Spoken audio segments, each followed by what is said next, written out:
비트겐슈타인은 논리철학 농구에서 이렇게 말했죠. 말할 수 있는 것에는 최선을 다해 말하고 말할 수 없는 것은 말하지 말라. 말할 수 있는 것의 밑단인 요소 명제를 찾아 진리함수로 나타낼 수 있다면 인간을 괴롭혔던 철학 문제를 해소할 수 있을 것이라 확신했던 비트겐슈타인은 프랭크 램지와 피에로 스라파와의 대화를 통해 혼란을 겪습니다. 램지는 색채 문제의 오류를 비트겐슈타인에게 지적해요. 빨강과 파랑은 서로 독립적이지 않다. 비트겐슈타인은 논리철학 농구에서 이것은 붉으면서 동시에 파랗다라고 하는 것은 세계 논리적 구조에 의해 배제되는 논리적 불가능성, 즉 모순이라 말했어요. 논리적으로 빨강과 파랑 사이엔 무수히 많은 색은 존재할 수 없습니다. 빨강이면 빨강이고 파랑이면 파랑이어야 언어가 대상을 지칭하고 명제는 정확하게 사물의 그림을 그릴 수 있으니까요. 그러나 램지에 의하면 빨강, 파랑이라는 외관상 단순한 개념들이 실제로는 복합적이고 형식적으로 양립 불가능하다는 것을 함축한다고 주장하죠. 예를 들어 봅시다. 빨강과 초록 또는 파랑과 노랑의 혼합은 4원색 중 나머지 두 색을 혼합해 중간색을 얻을 수가 없어요. 붉은 빛을 띤 초록, 파랑 빛을 띤 노랑은 존재하지 않죠. 따라서 지금 이 장소에는 이 색깔이 있고 그 밖에 색은 없다는 진리함수는 성립되지 않습니다. 최선을 다해 말할 수도 말하지 않을 수도 없는 상황이 만들어지죠. 일찍이 괴테는 이와 같은 역설적 문제를 이렇게 표현했어요. 황소는 붉은 천을 갖다 대면 사납게 날뛰지만 철학자는 색채라는 말만 들어도 미치기 시작한다. 반면 스라파는 나폴리 몸짓을 언급하며 언어만으로는 소통되지 않는 문제를 지적했습니다. 이탈리아 나폴리에서는 몸짓으로 감정을 표현하는 경우가 많았는데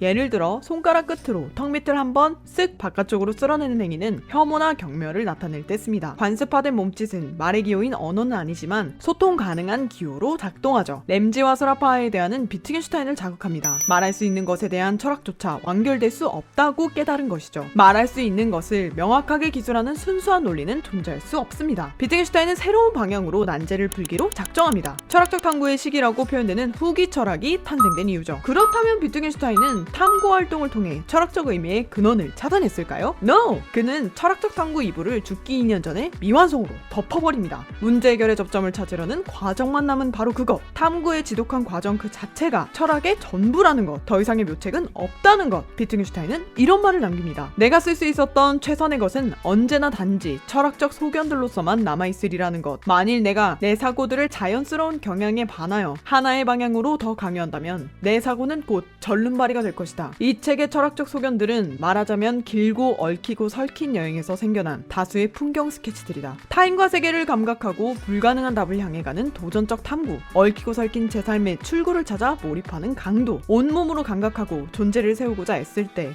해탈은 은밀히 문을 열고 범민은 살짝, 아주 살짝 삶의 문의에서 잠시 추방되는 것이죠. 요컨대 철학적 문제든 삶의 문제든 명확한 해답은 없고 문제를 해결하려는 탐구행위 그 자체만 있습니다. 압축과 생략의 불가능성, 수학의 엄밀함이나 과학의 실질로 이 궁극적 문제는 해소될 수 없죠. 이것이 철학이 필요한 이유입니다. 비트겐슈타인은 이렇게 해명하죠. 물리학적 세계와 일상의 세계는 다르다. 철학적 탐구는 아우구스티누스의 고백의 문장으로 시작합니다. 내 입이 이러한 기호들에 익숙해지자 나는 이들 기호에 의해 내 생각들을 표현하게 된 것입니다. 말을 하는 기관인 입이 기호에 익숙해질 때 인간은 세계라는 규칙에 참여합니다. 아이들이 언어를 놀이를 통해 배우는 것과 같은 이치죠. 인간은 언어의 법칙을 먼저 배우는 것이 아니라 언어의 사용법을 익힙니다.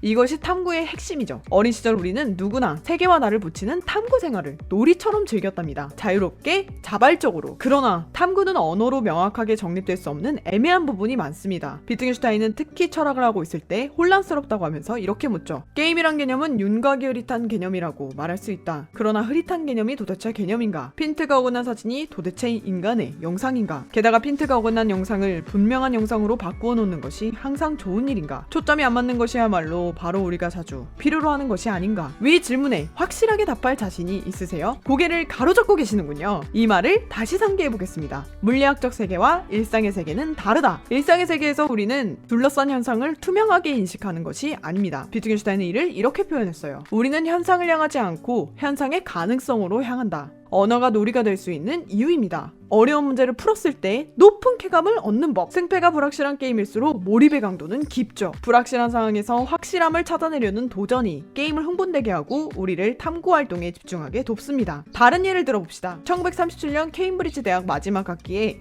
비트겐슈타인은 그 유명한 오리 토끼 그림을 사용합니다. 이 그림이 토끼로 보이나요? 오리로 보이나요? 이 문제를 해결하는데 비트겐슈타인은 예전처럼 확실성의 정립을 통한 투명성의 극단으로 나아가려고 하지 않아요. 해결은 항상 항상 다르게 보이는 것들이 실제로는 같다고 말하고 싶어하는 것처럼 보인다 라는 친구 트리어의 말에, 반면에 내 관심사는 똑같이 보이는 것이 실제로는 다르다는 것을 보여주는 것이다 라고 응수하죠. 다르게 보이는 것들 속에서 보편적 진리를 찾는 과정이나 같게 보이는 것들 속에서 차이를 발굴하는 과정이나 죄다 철학적 탐구의 소재이긴 합니다만, 우리 생활에 활력을 주는 놀이로서의 탐구는 차이의 세부를 관찰하는 기쁨이 아닐까요? 나와 세계의 차이의 가능성을 톱어보는 사고 과정의 유희, 그것은 삶 자체를 미적 차원으로 승화시킬 수 있습니다. 똑같이 보이는 것을 다르게 보이게 함으로써 새로운 규칙은 생산되고 게임을 끝낼 수 없는 탐구 활동의 지속을 창안하죠. 1949년 7월 12일 비트겐슈타인은 철학적 탐구 원고 소정을 더는 하지 않습니다만, 이미 1945년 1월 철학적 탐구 일부를 매듭지으며 쓴 머릿말에서 책의 완성이 자신의 목적이 아니라는 단서를 만들어 놓았죠. 나는 좋은 책을 만들어내고 싶었다. 결과는 그렇게 되지 않았다. 그러나 내가 이것을 개선할 수 있을 만한 시간은 지났다. 완성될 수 있음과 완성될 수 없음 사이의 파동이 철학적 탐구라고 볼 수도 있겠네요. 전립선암으로 시달리며 지낸 비트겐슈타인의 여생은 대부분 철학적 탐구를 내 책이라 부르며 그가 가장 신뢰하는 제자들과 함께 하나하나 읽어나갔다고 합니다. 반복,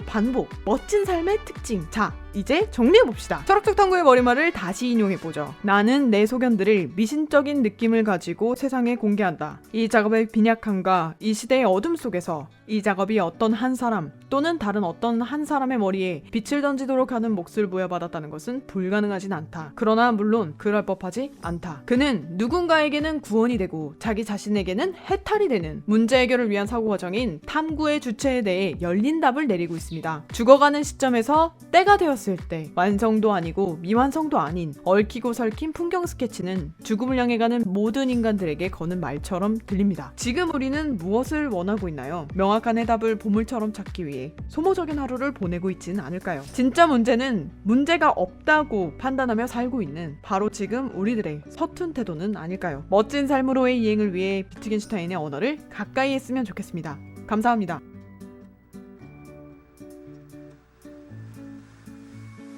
Paper Renaissance